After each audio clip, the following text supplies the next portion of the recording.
Welcome everyone to the third episode of TradersKE.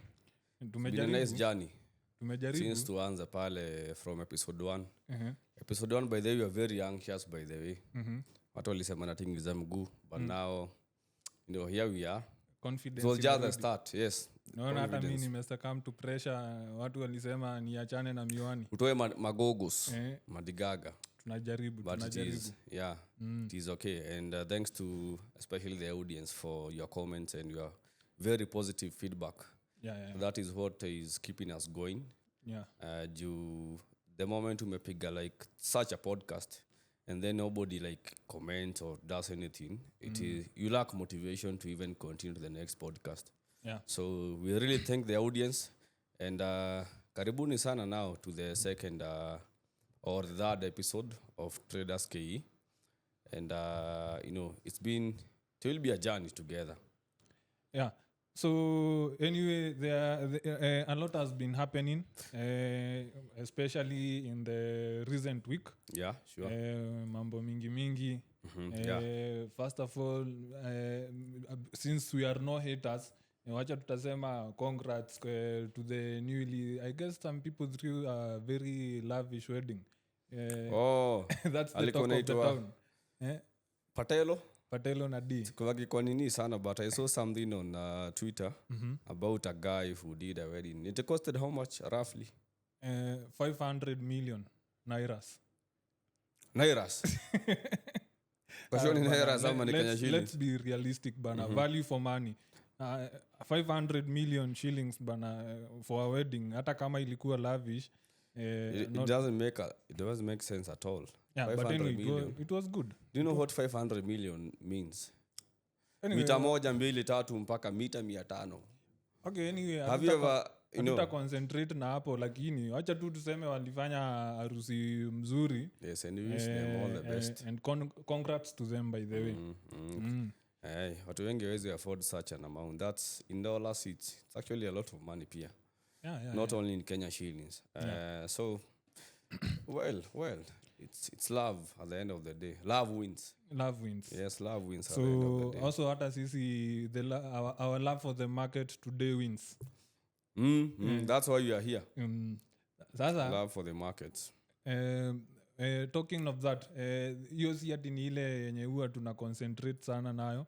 So market wise, now back to the markets. Hizo vitu zingine zote mimi ziangaliangi. Before we go to maybe the fundamentals and all that, how was your trading week? Umekuaje? Today we are shooting this on a Thursday evening. So literally the week is over because this is 31st. For guys who are watching, this is 31st of July, so 2025. So tomorrow is the last August day of 1st. the month. Yes. Tomorrow is going to be August 1st. Ni girlfriend day. Inaitango girlfriend day. Hapana bana. I didn't know such a thing.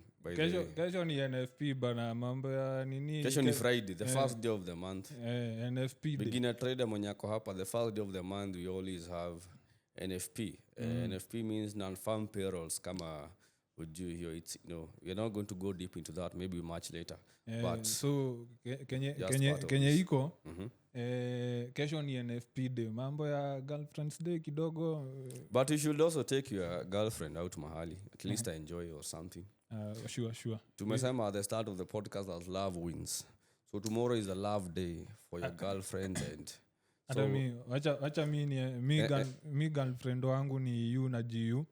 So hata mimi wacha niambie hata mimi nataka love like this. Talking of the same, traders wengi, there is this problem nimekuwa nikiona especially on Twitter. A lot of guys commenting that their love life is going down into trenches because of their trading career. Juu trading ni job yenye unapataga you don't even have time for maybe your family if you have one or your girlfriend, because watu wengi wana trade wako over 18. So over 18 you should be having either a family or a girlfriend. A girlfriend comes first. So kuna jamani niliona ameacha juzi. Ati we are over 18. I mean over 18. As long as you are an adult. Hata nakada imekataa hiyo maneno. Saizi ni 21. 21. By the way nakada. And for marriage, by the way, and that stuff, wacha tuseme marriage, you unakimbisha sana. Mi nasemanga when someone is ready. Kwa sababu tumefanya maneno na wacha tu tuseme when someone is ready. But why do I think the earlier the better? But it's okay. Marriage is a very complicated topic. Hiyo tutaita Mama Suluhu aje hapa tuambie mambo ya mapenzi. Wewe utaoa na wewe ni stop loss, uko na Ballon d'Or ya stop loss. That's what nilikuwa nakwambia kwa Twitter. I saw a guy, I can't remember his username, maybe ningemtag hapa. But alikuwa anasema demu yake amemwacha because of trading. He's losing too much. His end. Unapataga hupati your partner time that she deserves, because you're always on the charts and maybe losing psychological effects. We're going to be talking about that, but mapenzi inaenda chini. Traders wenye wameachwa, please don't worry, it is part of the game. But one thing that I can say on the same is if somebody leaves you because you are chasing your dreams. I read a book entitled The Alchemist. And The Alchemist, that book says that if you forfeit your goals because of love, then that was not love. Hauku unapendwa. So usiache dream yako juu ya mama ati amejam amekuambia hii mambo haiwako. Wewe acha aende. You are going to get one who is going to be compatible with you. Kama EU na GU. Kama EU na GU. So let's initially umeniuliza how my trading week was. My trading week was mi nilikuambia si trade. You were sending setups nikakwambia me and not be trading because sure. I'm very cautious when it comes to trading. I have nimechukua my fair nini of the journey. So mimi I just don't trade. I take very few trades actually in a month. What type of a trader are you? Tell the audience. Okay, I'm a swing trader. I love swinging. I mostly. So that's why you always have differences because you're swinging and for me I'm day trading. So hatuwezi kuwa the same. Yeah. So actually that's why we are tuko hapa juu hiyo kitu inasumbua na it's because tuseme kama wewe when you are trading you are very impulsive to me the way I view it kwa sababu you sent a setup on Wednesday and Wednesday we had FOMC at night. Yeah. So mimi nikakwambia hizo setups mtalia. But to me I thought that is cowardice because as long as we are having fundamentals, because that's also the topic of today, fundamentals and whatever is going on globally. To me, I believe these fundamentals will never affect the market in a long term. In a short term.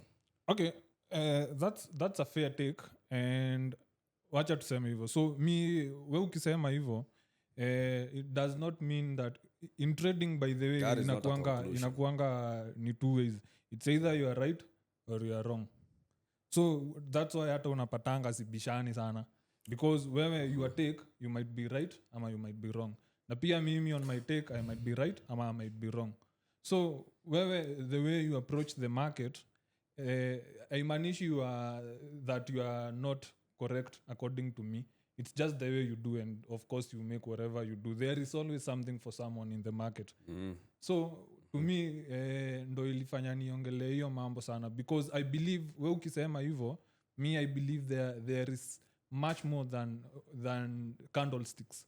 Actually the market does not run at only sijui trading view hapo. No, I feel like you should really understand what goes on behind those things because market wise it's not only about the technicals.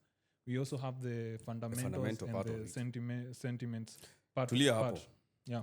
I did a tweet, I guess, I don't know how many months ago, maybe 4 or 3 months ago on Twitter.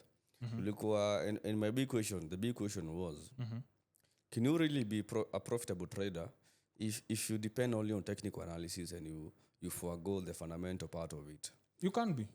Let me talk of my personal experience. Fundamentals me ukuwa zero. Actually, and what I usually do personally, I'll be checking at the economic calendar, yes.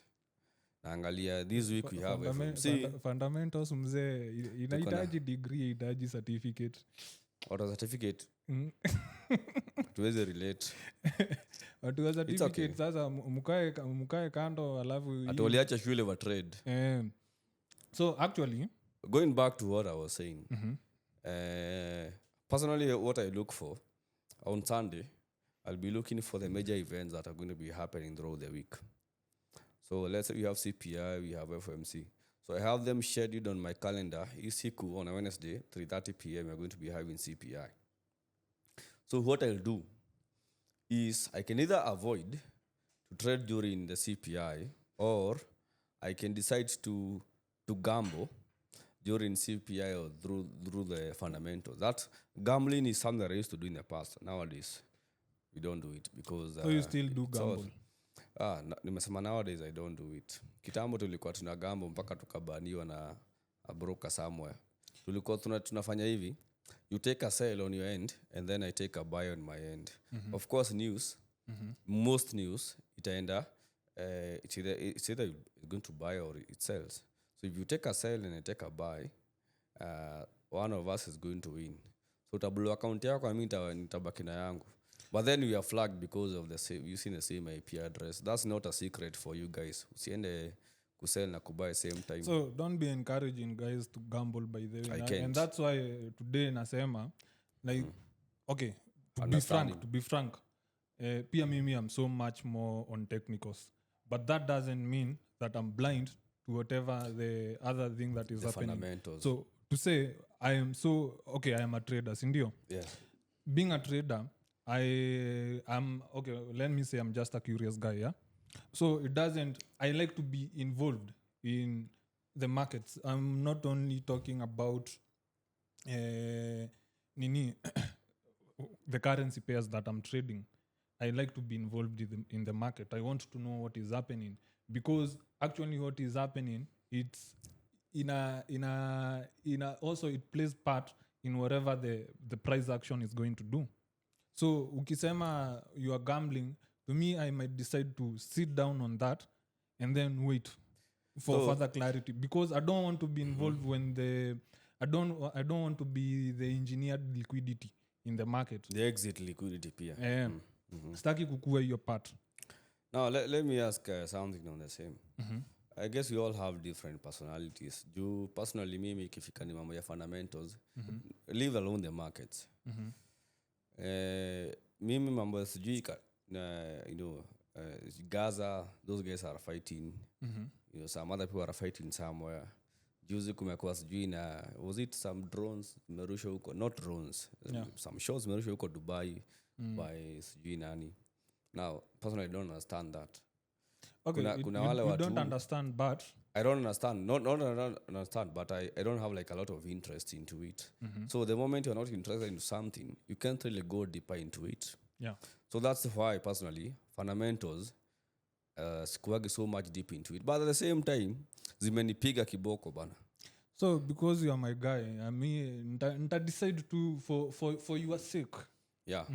For your sake and for the audience sake.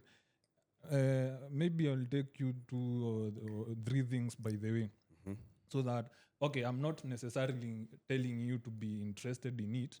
Lakini, my perspective is that you should at least have some knowledge, because it's not only about technicals, by the way. See about you draw your sijui baby shark pattern ama fair value gaps ama something else is going on. Kuna mtu ana believe kuna algorithm, kuna mtu ana believe I have met all sorts of traders, by the way, and they are profitable.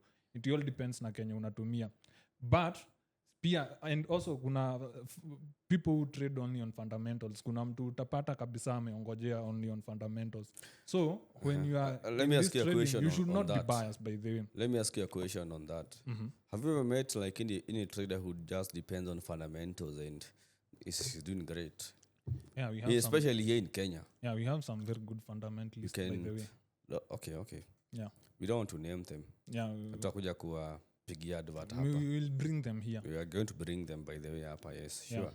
But going back to what you've just said, you should have some information about the fundamentals. Yeah. I had one Olfu. Ofu. Ni Olfu ama Awful. atu certificate pia. We had one like awful experience back in I guess it was in February. Kulikuwa na elections, US elections really happened in November. Yeah. Ama this November, right? November, yeah. If I'm not sure, you guys are going to tell us. Last year, 2024. Now, after the elections, and by the way, on the election day, if you go back to the charts, just referring to what you just said, the fundamentals are going to be really affecting the markets. Yeah. So during the US elections, if you go look at the dollar gained a lot of strength during that time. Actually, it was 3 a.m. in the morning. Asian session. Ile masaa yenye hata soko haisongi. The dollar moved more than 2%, 3% within just a single morning. Ulikosa usingizi uke kupoteza pesa. Okay, it's been more of a observation. Yes, I was not actively like kwa charts, lakini nilikuwa naona the dollar like just gained a lot of strength during that time. And the same happened in 2020 when you had the last elections. The same happened in 2016 during the last elections pia. So going back to what I was saying, you get that time when you are having the US elections, the markets are going to be reacting to that sana. Yeah, they are repetitive patterns, by the way. Yes. Yeah. The same now happened when we had now the President Trump akikuwa sworn in. Yeah. It was, I guess, in February because January ilikuwa Feb. So your time nilikuwa kwa trade, by the way. I was on a Euro USD sales. I still remember that trade up to date. Nilikuwa kwa Euro USD sales. And tulikuwa mimi na some of my friends pale kwa community kwa ile Discord yetu. So we had a sale running for USD. We took the sale during New York session open at around 3:30 p.m. Our own East African time. So that's their local time ya US ni 8:30. So nilikuwa na a trade running ya Euro USD. Very nice sales imerun. And then imefika around 4:30. So that's the time now that Trump was supposed to be sworn in. For that in New York time, yeah. New York time. So mimi trade zangu ziko break even actually because they are in profits. And of course, you don't let a losing trade come back to be I mean, you don't let a winning trade come back to be a losing trade. So mimi nimesha set my break even. So even if prices go past my zone, I'm still going to be nitatoka na zero loss or zero profit. Yeah. Buddha imefika 4:30 p.m. East African time. That's roughly 9:30 US time. Watu wako US. New York time. My friend. US ni kubwa. My friend, vitu niliona. EURUSD ilibuy more than 150 pips within a minute. Pop. Something that happened. Uzuri ilikuwa break even. Listen sasa. Hapa ndio story iko. Ilikuwa break even, lakini slippage. You know slippage? Yeah. Slippage ilinipiga ya $1,500. Nitaweka hiyo screenshot hapa kwa hii video. $1,500 loss. A trade ilikuwa break even. Why? Because of ignore whatever is going on globally. Yeah. And I feel a lot of people suffer for that.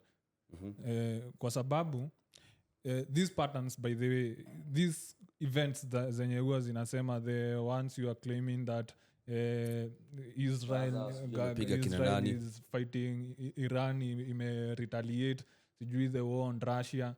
I'm sure you hizo vitu zote, by the way, kama ujui, but of course I know you know. Yeah. They do affect the markets.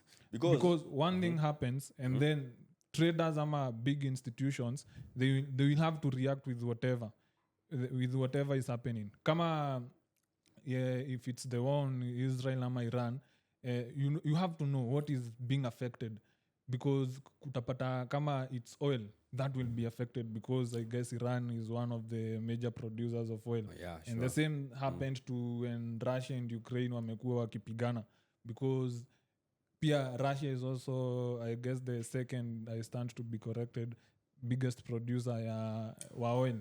So ukipata for the commodity traders that event yenye imefanyika hapo for that specific time it affect that the market. Particular market, yes, or the oil market. Actually, if you date back to maybe kama 2020 during COVID, do you actually know that oil hit zero? No, that time I wasn't yet trading, siko na trade. No, but okay, mi nimekwambia I just look at general. What do you mean by oil hit zero? Yeah, oil ilienda ika hit zero. What do you mean by that? You tulikuwa tunabuy oil bado. Ama oil si petrol. Yeah. No, petrol is a product ya nini ya oil bana. From oil, kwani hii mzee bana certificate inasumbua? Atoa certificate. Hello guys. Wanyakumaliza university. By the way, musiseme tuna nini, it's our inside joke by the way. Sure. Very learned guy. In fact, ulisomea nini? Mimi ni graduate by the way pale University of Nairobi. Yes, I'm supposed to be teaching somewhere at a junior secondary school. But I took a different path. So mimi wa certificate. Because ndio certificate wewe ulikataa shule. Utatuambia story baadaye. Nilikataa shule kwa sababu nilikataa shule juu ya COVID. Mimi niliona saa pengine nifundisha walimu. Mimi ile ujanja niko nayo niliona. Anyways man. Mimi sasa ni kama amazing. The three wise men pengine nifundisha walimu sasa. So kenye tunasema yati hizo events by the way you should take note of them. Ulikuwa umesema during COVID oil ilienda zero. Yeah. What do you mean by oil ilienda zero? What do you mean? Do you mean ile graph ya oil pale kwa trading ilikuwa zero? What do you mean by that? You can check that up.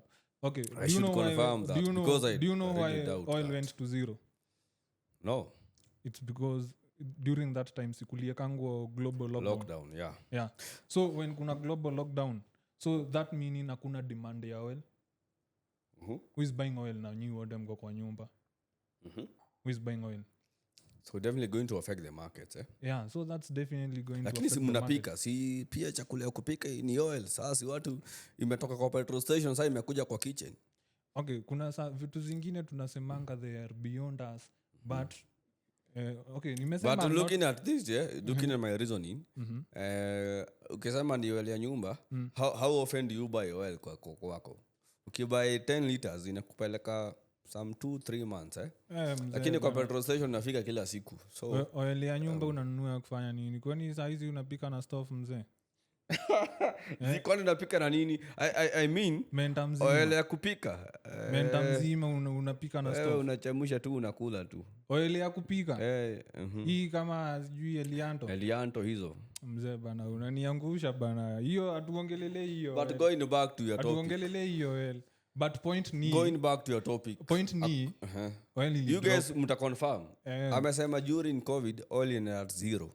Si ndio? Mimi naamini hiyo ni uongo.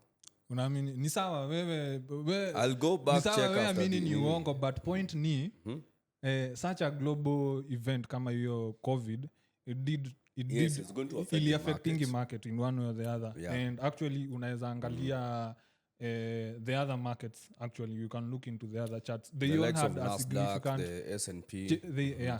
They also had a significant change. Yeah, sure. Yeah. So na si hiyo peke yake by the way. Why are you during COVID? Kama you see, do you know gold? The gold market, of course. Yeah, gold it's a commodity, yeah. Gold have you ever seen physical gold by the way? Nice. Ya Patelo. Kuna watu wana trade physical gold hapa Kenya by the way. Ya Patelo nimeona gold ya Patelo kwa harusi ya D. Unasema rings bwana. Sio ring bwana. We're talking of gold. Real gold. Ni sawa. Okay. Sio inaitwaje hii unawekaga hapa. Achana hizo. The two bricks za nini sijui kama zenye CBK. Yes. Do you know the funny thing, we don't even have gold reserves, sijui gold reserve yetu ya CBK iko around I don't know 14 kgs and we mine gold. Do you really mine gold? Buddha. Mimi naona hizo ni jaba. Have you ever gone to a mining site ukaona gold ikimainiwa? Ama vitu tunasema kwa geography? Mzee kwani unaishi Uganda? We mine No, gold. answer my question. Have We you ever mine gold. gone to a gold site? This We might mine seem- gold. Mhm. We mine Oh, gold. yeah. Exactly. We mine gold. Where traders wanasikiza these podcasts. Have you ever guys mshaona gold mahali? Gold hivi ukaona this is gold being mined at Kariadusi in huko. It's Mzee, point ni wachana na hiyo. Sawa, mimi but have you ever seen like physical gold? okay. Mine in Kenya, by the way. Or is it just an illusion? Ikiwa raw. Yes. Ikiwa the hapana, mimi sitadanganya. Very Me, nice. me Aya. I'm very truthful man. Now Me, let's continue with what you are saying. Aya. So if you look at gold since last year, that is I believe around since 2022, when did Russia attack Ukraine? I guess it was around But jamaa ameishi kupigana tangu 20 no, hata before COVID, I believe. That was the no, hizo zilikuanga ni kama Cold Wars and everything. But now the physical, now that these people have taken their battalions there, and now sasa rocket starts flying. So one thing, gold is a safe haven asset. Unajua safe haven ni kumaanisha nini? Yes, investors will run to that asset. Yeah. When these are, tough. Yeah. Because, yeah. They want to invest their money into that asset. Yeah, and since then, because kutoka hiyo time since Russia attacked Ukraine, kumekuwa na tumambo mingi sana. So gold also has gone forward to imekuwa na a very big rise. Imepanda to around maybe 62% to 64% around somewhere in there. Having our all-time high on gold around 3,500 per ounce. Per ounce. Yeah, and right now even gold it's trading in around there because still kuna global tensions, by the way. We have still kuna global tensions, by the way. Recently, I don't know, Thailand wali attack Cambodia. Hizi vitu hazijaisha, and also the Middle East, Iran wana retaliate even though things have cooled down. But hizi vitu zote they take play in the market. Wewe unasema tu I will go buy sijui New York time, but people have invested in it. And I have a question. You have to understand, you are not the only player in the market, by the way. You with your $1,000 ama $10. ama $10. Not trade $10. If you're trading $10 in the market, please pack your laptop, pack your phone. Which camera do I face? Please dear and listener. start farming. Please, dear listener. $10 won't make you a profitable whatever trader. you are trying to achieve with $10, please stop. Kula mandazi. Trading is a capital intensive business. I know people will differ with me kwa sababu naonanga pale mzee na uachange kuniambia nirudi TikTok. Tutakosana. Wewe ni mtu wa TikTok. Tutakosana sana. Yes, and that's why content. The same Tutakosana sana. the last episode that we did. Ulikuwa umepiga mamiwani fulani hapo. Watu upiga mamiwani, those are weak men from TikTok. Tuendelee. Na mzee kumbe ulikuwa Imekuwa personal. Ay. Tuendelee. Many hurt. Lakini point ni hizi vitu unaonanga huko TikTok watu wanapost ati sijui scalping $10. Okay, it's Yes. okay, but you are gambling by the end of the day. We have big players in the game. Actually, So you need to gamble by the way. if you And look at me, I don't advise on that, by the way. if you look at the basics of what umesoma forex or trading, started pale baby pips. Yeah. And baby pips, if you read baby pips seriously, na huku jump in parts, kuna mahali that writer or whoever wrote baby pips, sijui ni nani, maybe you guys can tell us, but mwenye aliandika baby pips kuna mahali alifika akasema for you to be consistent in this, you need to have a starting capital of at least, and alikuwa amesema very specific, you need to have a starting capital of at least $10,000 for a micro account. So to this guy, $10,000 ni micro account. Lakini sisi wa Afrika, you know what $10,000 that's a global is? thing. That's a global. Sisi wa Afrika, by the way. Sisi peke yetu tunakuanga tukiteseka. By the kitambo nilikuwa nafikiria wazungu wako wanateseki until I started watching documentaries. Mzungu bwana. Barabara ni mbaya. Unashangaa ni mzungu alafu akikuja hapa Kenya mnamuita mzungu. Na jamaa huko kwao anateseka mbaya sana. Inakuwa superiority complex by the way. Guess ni inaitwa aje hii skin. Kuna class nini ati kuna middle class, kuna first class, kuna big 3 hata huko Twitter kuna by the big 3 huko Twitter by the big 3 wamepigwa viboko sana. Wewe achana hiyo. That's a story for another day. But watu wanapiga big 3 tutie bidii pia tukue pale kwa big 3 at least tukue big 10 sasa tupigana na umaskini. Umaskini ndio shida, ni umaskini. Kenyatta alisema tupigane na umaskini, ugonjwa na kulikuwa na nyingine moja. Wewe ni Gen Z huwezi elewa hii maneno. Sikizangi wazee bana my friend. You are a young fellow. I listen to what, in the industry. To what the markets are saying by the way. But whatever you guys are doing, the $10, please stop it. Please right now kuna prop firms. These guys can go for the prop firms. Instead of trading your $10 or $5 account, please go buy yourself a prop firm account because $10 won't make you rich. $10 won't make you a profitable trader. $10 will never haitakutoa block in short. So unajua sasa kama mentor wako wako pale amesimama na Mercedes na anakuambia I made 35,000 from $10 na kona Audi hapo. How I flipped $10 na topic pale YouTube iko very open. Illusions too watu wanakuwa fed with illusions, but it's okay, you know.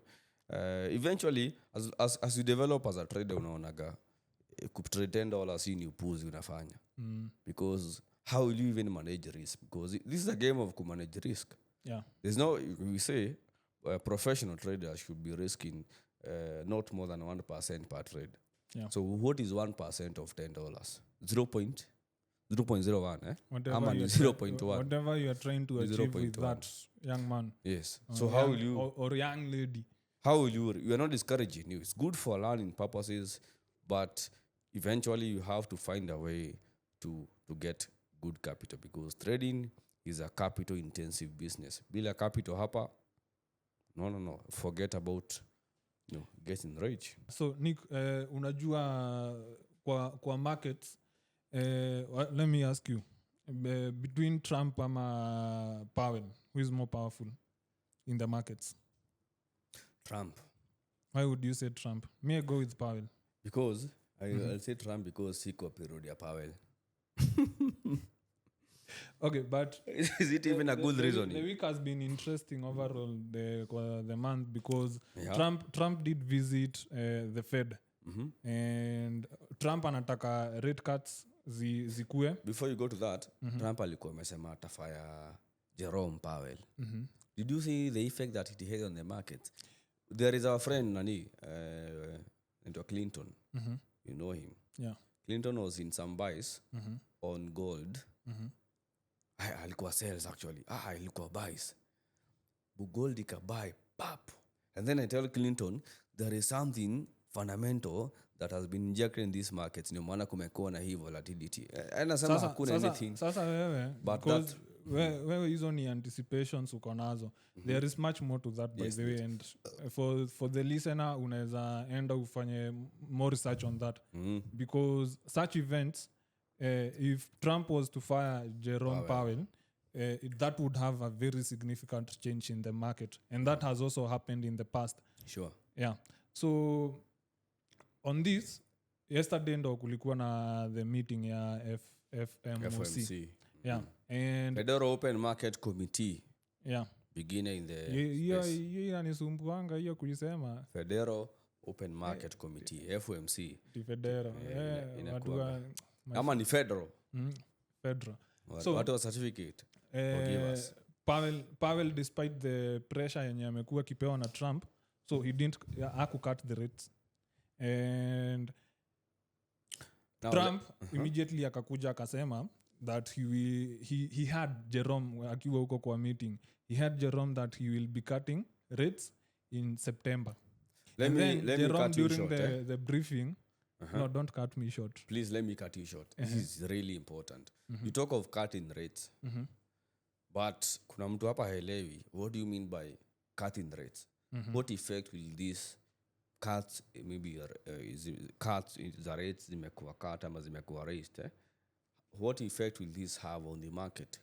Could you explain to a beginner or somebody who just started trading how the effect will be on the market? We cut rates ama we raise the interest rates. What will be the overall effect for the market? So then now we can go back to, we can relate now to whatever happened this week, and they can be able to relate that now with the charts. So cutting rates, okay, nitapeana nini ya certificate explanation explanation ya certificate. So cutting high rate zinaitangwaje? Rates. Yeah. Interest rates. Interest rates. So hizo ni deposit rates zinaitangwa pia deposit rate. So that can either be dovish for the dollar, because if you look at the dollar since January of this month imekuwa bearish.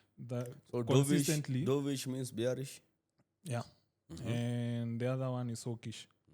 Hawkish means bullish. It can have a negative impact or positive impact. A positive impact. Yeah. And since this is not tunasemangaje, this is not financial advice.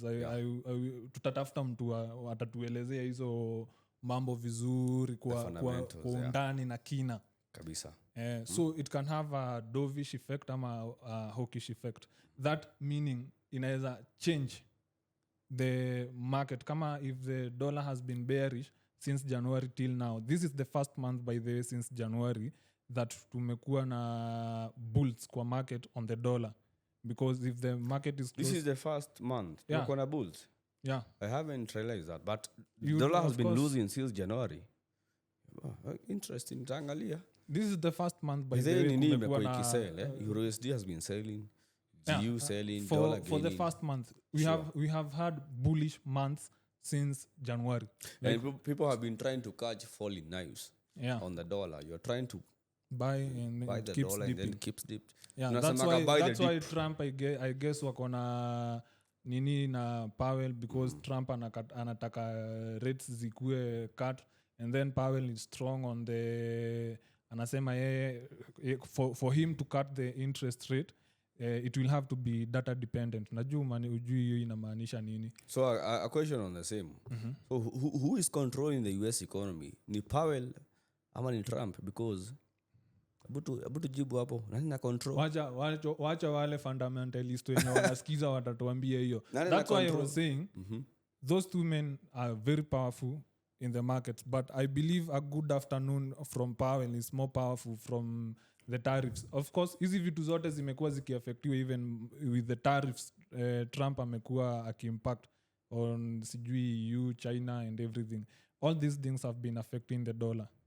Lakini you should not be blind to that, by the way. You should take your time and learn why. Si lazima utrade. For the important part, by the way, kama mimi, I don't use the fundamentals, I don't use them, by the way, but I do take time to learn them. Because if price has moved, price way na move, kuna kuanga na the why did price move? Because the market, kama ni the CPI numbers, it had a significant change. It's all fundamental pia. Yeah. Like because these markets are going to be reacting to whatever is happening globally. Yeah. So it's not about being a buy and sell, warrior pale wetu unafinya. Me, I believe warriors. Me, before I analyze the market on weekdays, I must take note what is happening, what is coming on. I will opt to avoid trading on high impact days kama the NFP ama CPIs ama the interest rate, because at that time that's where the big institutions zinakuanga zimetarget, and then wewe unataka kuflip with your $10 ama 50. You have to get rich quick within a minute. Yeah.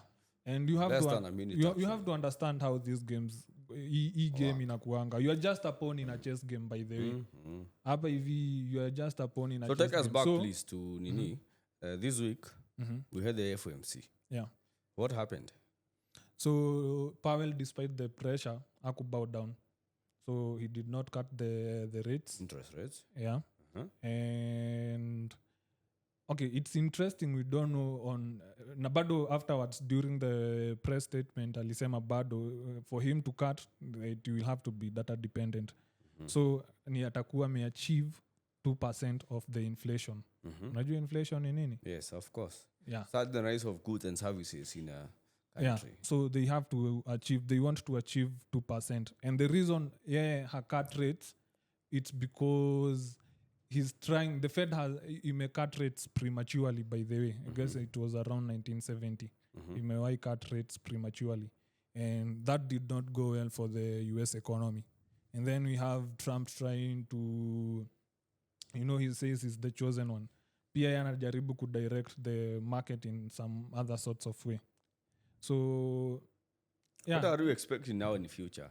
For example, the audience, with the recent now FOMC statements, what can be the long-term effect on the dollar? So that now we can use this to trade next week fundamentally and also technically. Okay. For me, I don't do too much expectations. I react. You react to whatever. Yeah. That's professional. Kuna kitu inaitangwa Jackson Hole Symposium, which is about to come. Do you know what's Jackson Hole Symposium? Watu wa certificate imetupita. Endelea basi. So Jackson Hole Symposium, it's easy. It's going to happen around towards the end of August. It's just a meeting the Fed and central bankers, maybe all over the world ama nini. So they come and make policies. So you ndo way na determine the policy, monetary policy, towards the end of the year, that is mwaka ikienda kuisha. So hatuwezi jua. So for me, kama August, and okay, I guess I missed an important point. Wacha nikuulize, do you give your trading a break? Definitely. But my breaks are based on... I was asking you about market seasonality and you told me you know market seasonality. Nilikuwa nimekwambia August mimi ndachukua ka vacation kidogo ya 1-2 weeks because mzee usiniache. Hatuwezi enda vacation bila the team around by the way. Hatuwezi. Tuache ukumbuke tumeteseka na wewe huku sana. Na uchukue pia mtu mmoja mwenye anatusikiza. Chukua trader mmoja hapa. Twende vacay. We enjoy the beaches and then come back. So back to market seasonality. So it's good, by the way. You're asking me the question, brother. Mimi nilikuwa jibu swali. So jibu. Yes. What I'm saying is to me seasonality means or what I understand by market seasonality is kuna zile seasons we have a very good market. Kila kitu, maybe prices are either rising or going low and you're getting trading opportunities every single time. But then kuna zile times that are going to get that we have a range in price action. Hakuna mali prices in a move. Look at the last quarter, the second quarter of the year. Go back to the charts, you guys. You're going to notice DXY, dollar index, the dollar was literally in a consolidation. That's why kulikuwa na very low trading opportunities unless you're trading on very lower time frames. Lakini watu wana trade on higher time frames, H4, daily, weekly, those guys couldn't get as much opportunities. Now, looking at this, which is the third quarter of the year, things are become much better. As you have said it, the dollar has gained for the first time in about 6 months. August ni summer. So your time kuna kuwaga, of course, no much trading activities are going to be happening. That's actually what happens. Inakuanga ni ati in the market, maybe the other markets since atuongelei only currencies hapa. Inakuanga ni profit taking season, maybe for the stocks and everything. So okay, I didn't know that. Market, why I sit down on August. The same. Kwa hivyo mimi nikichukua vacation niko sawa. Because I'm taking a vacation not from the information that we have these seasons, but from just my own experience over the years. Unaona, August, hakuna kitu unaona hapa. It's better for you to go out and prepare for the next month because touch September is touch grass and of course just go out. We might be September, seeing reversals. October, we might be seeing November, reversals maybe in the market, maybe. But sometimes you have to sit down and wait. na this kenya tunasema hapa it's because these people are not your mentors awambii hizo vitu you have to sit sometimes you have to sit down and wait because the market will do whatever it does na haitazuia ati huwezi zuia market ifanye kenya itafanya so you see maybe during hii time ya so you're talking about seasonality sasa yeah so what do you have to say about the seasons? There are times maybe I just sit out kama August and maybe towards December. Especially kama December. Kama August, dead market. Tunakuanga na something we call that happens. Kunakuanga na high volume, low volume, na kunakuanga na high volatility. Yes. Yeah. So like not so many players are in the market, but the market is still very, very volatile. Active, na inaweza kuwa volatile in just a range. Inaweza kuwa ni kuconsolidate because consolidation is also part of the market. Tunasemanga the market goes either up or down. But actually the markets bulls make money, bears make money, and pigs get slaughtered. Yeah. So the market will now move in four ways. And actually for 3 ways. In 4 ways. 4 ways, Yeah. One, kuna consolidation from wherever. No, I understand the price hike that is. Kuna consolidation, and then the market expands, and then the market retraces, then reverses. Ama reverses. Those hivyo inakuanga hivyo. Market structure wise hata ukichorewa structure zote inakuanga hivyo. So it's good to take note of these things by the way. And tutakuwa tuna educate people on more about the fundamentals whatever is happening globally. Yes. Yeah, because you assume these things and you will suffer. I assume them and I suffered. Ndaka screenshot hapa kwa hii video. Kuna ka trade ulipigwa kiboko na kijana wangu hapo mpaka. Uliniambia nirudi TikTok mzee. Jana ungeumia because of the fundamentals. Jana ungeumia na ulikuwa umeniambia nirudi. Lakini jana nilikuwa na ka profit kidogo. $156. It was not bad. Lakini ungeumia $156 in 2 hours. Ungeumia sana. Ningeumia lakini kama but you know. Niambia it's going to be a topic. Niambia asante sikurudi TikTok. In the next asante sana. The next speed cost. At speed cost. Oh my. The next podcast we're going to be talking about that Yeah. So we can wrap it up. Yeah. We meet in the next podcast we're going to be talking about the dark truth about day trading. Yeah. It's a very interesting and a very heavy topic for most of the traders in the space. Therefore, to partner in the next episode. Yeah. So for the listener, maybe wacha niwaache na some word. Just stay woke. And as some wise men said, a hole in your hand is better than a hand in your hole. Jamaa amesoma huyu. We meet again in the next episode. It's been a nice one, man. Yeah. And keep tuned in to TradersKE. Make sure to subscribe and put the notifications bells on because the next episode is going to be much even better than this one. Sawa. Yeah. Make sure to share this with your family and friends and see you next time. Na pia uambie you also do by the way X Spaces. You can also be tuning in to the X Spaces by the way. Very productive conversations by the way. So yeah, let's wrap it up. Bye everyone.